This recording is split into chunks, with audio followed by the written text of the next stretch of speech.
4 মাসের টানা ঝড় বৃষ্টির পর অবশেষে বিদায় নিতে চলেছে চলতি বছরের দীর্ঘতম বর্ষা মৌসুম। আবহাওয়া অধিদপ্তর জানিয়েছে আর কয়েকদিনের মধ্যেই পশ্চিম মৌসুমী বায়ু পুরোপুরি সরে যাবে। এদিকে বর্ষার বিদায়ের সঙ্গে সঙ্গেই আসছে একাধিক শৈত্যপ্রবাহের পূর্বাভাস।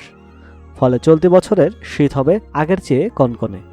দেশের উত্তরাঞ্চলে ইতোমধ্যেই শীতের আগমনী বার্তা মিলেছে।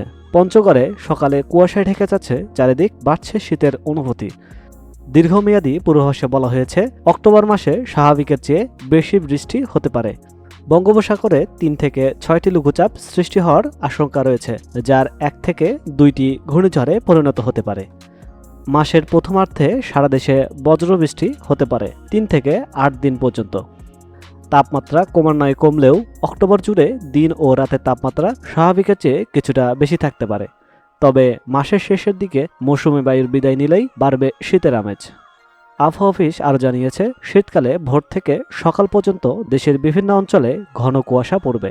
বিশেষ করে ডিসেম্বর মাসে উত্তর ও মধ্যাঞ্চলের 1 থেকে 2টি মৃদু শৈত্যপ্রবাহ বয়ে যাওয়ার সম্ভাবনা রয়েছে।